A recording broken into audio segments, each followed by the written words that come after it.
Hai teman-teman, kami adalah mahasiswa dari Universitas Negeri Manado. Saat ini kami akan membahas materi tentang momen dan pusat massa. Tujuan pembelajaran adalah menghitung momen dan menentukan pusat massa pada garis dan bidang menggunakan teorema Pappus untuk menghitung volume benda putar. Di sini ada sebuah gambar jungkat-jungkit. Jungkat-jungkit ini akan seimbang apabila jarak titik tumpu lebih dekat dengan massa yang lebih besar. Maka dapat ditulis D1 kali M1 sama dengan D2 kali M2. Jika kita letakkan jungkat-jungkit tersebut pada bilangan real yang berimpit dengan 0, maka persamaan D1 kali M1 sama dengan D2 kali M2 menjadi X1 kali M1 tambah X2 kali M2 sama dengan 0. Persamaan ini bernilai 0 karena X1 itu akan bernilai negatif, sedangkan X2 bernilai positif.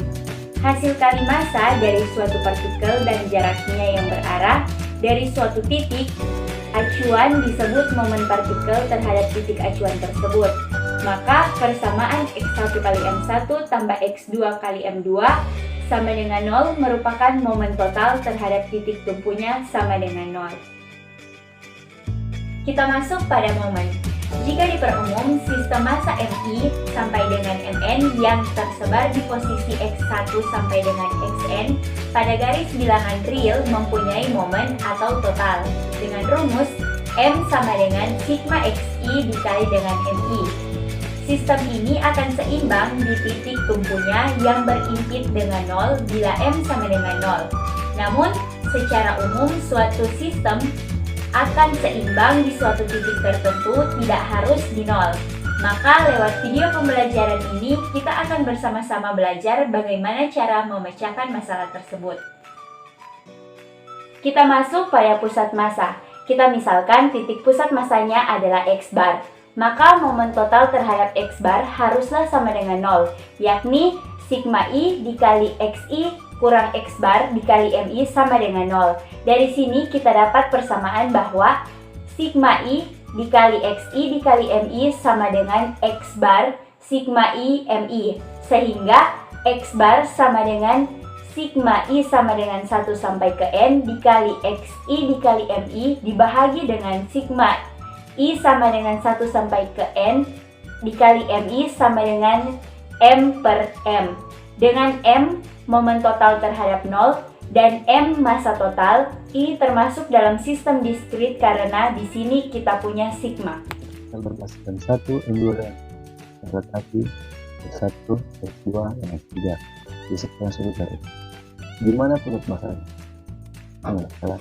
Diketahui pusat massa sama dengan yang besar terhadap kecil dengan sigma X1 dikali 1 bar sigma 1.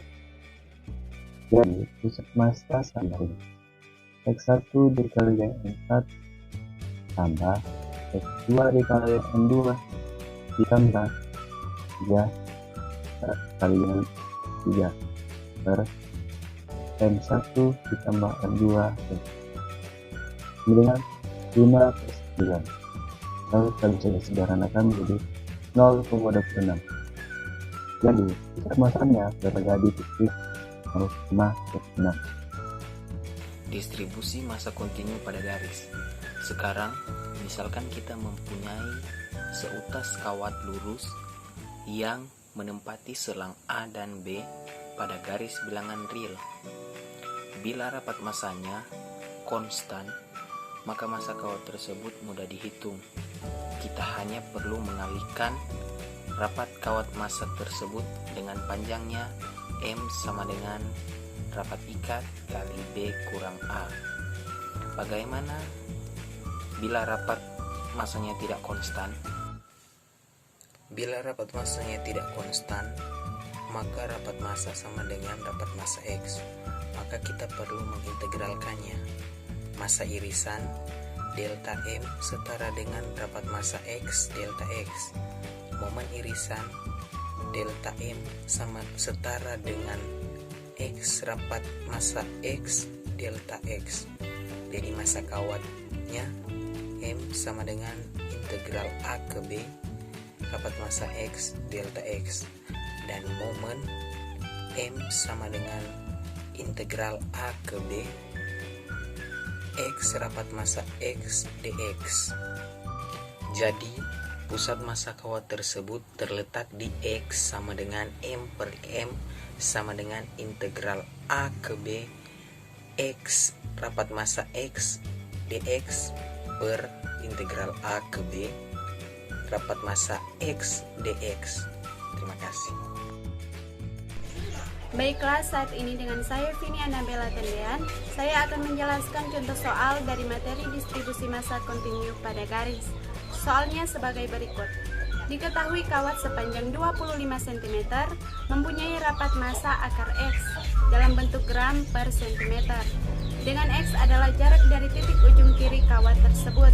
Yang menjadi pertanyaannya adalah, tentukan massa dan pusat massa kawat tersebut.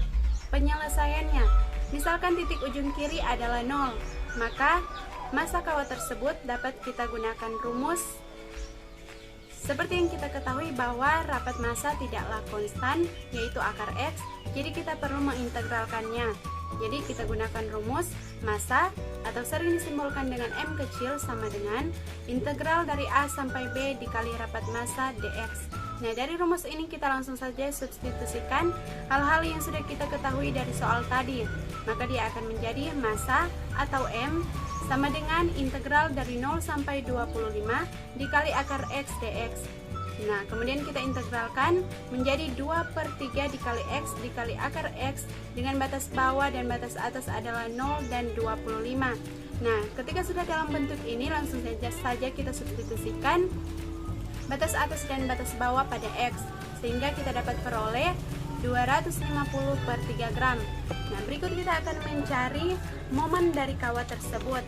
Nah, untuk mencari momen dari kawat tersebut, kita dapat mencarinya terhadap momen terhadap 0, yaitu dapat menggunakan rumus momen atau sering disimbolkan dengan M besar sama dengan integral dari A sampai B dikali X dikali rapat massa dx. Nah, dari rumus ini langsung saja kita substitusikan hal-hal yang sudah kita ketahui dari soal tersebut, sehingga menjadi momen atau M sama dengan integral dari 0 sampai 25 dikali X dikali akar X dx.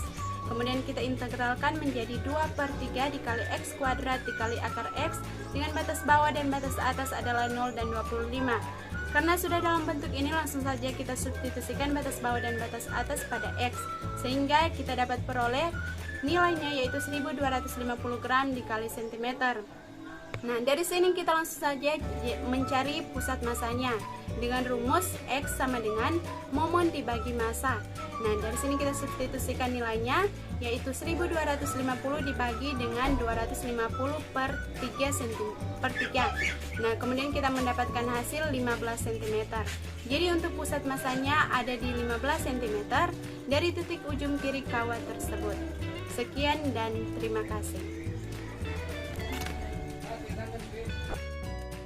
Selanjutnya ada teorema Pappus. Teorema Pappus ini menghubungkan konsep volume benda putar dengan pusat massa. Teoremanya sebagai berikut.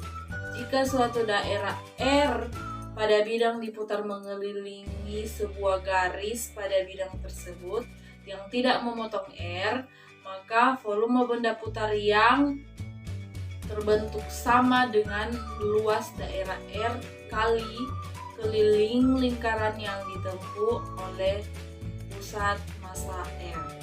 Sebagai ilustrasinya, perhatikan gambar berikut.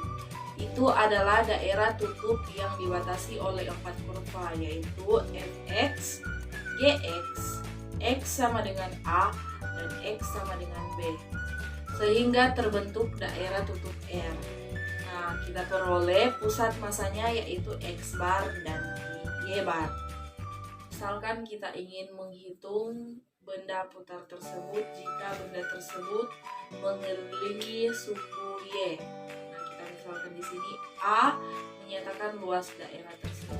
Nah, di sini kita akan melihat ilustrasi bagaimana teorema Pappus itu terbentuk. Kita sama-sama telah mempelajari tentang metode kulit tabung atau cara menghitung kulit tabung. Nah, melalui metode kulit tabung ini dapat kita peroleh volume sama dengan integral A sampai B 2pi X dikali Fx kurang Gx dx.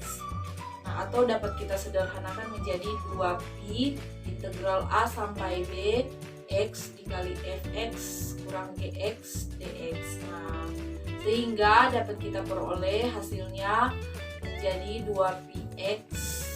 2pi x bar kali A. Nah, di mana A ini menyatakan luas daerah tersebut. Sehingga kalau kita menulisnya menjadi, kita misalkan kembali D sama dengan 2pi x bar, maka D tersebut adalah jarak tempuh pusat massa sebanyak satu putaran mengelilingi sumbu Y. Selanjutnya kita akan membahas tentang contoh soalnya. Penyelesaian. Ini adalah daerah dari contoh 5 dengan Y bar sama dengan pi per 8. Luas daerah ini A adalah A sama dengan integral 0 sampai pi sin X dx sama dengan min cos X integral 0 sampai pi sama dengan 2. Volume V dari benda pejat putar yang berpadanan adalah V sama dengan integral 0 sampai pi sin kuadrat X dx sama dengan pi per 2 integral 0 sampai pi 1 kurang cos 2X dx sama dengan pi per 2.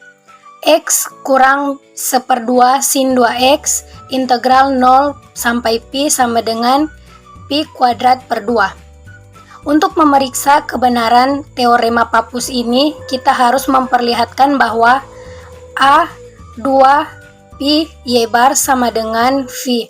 Tetapi ini sama saja dengan membuktikan bahwa 2 pi per 8 sama dengan pi kuadrat per 8, yang jelas benar.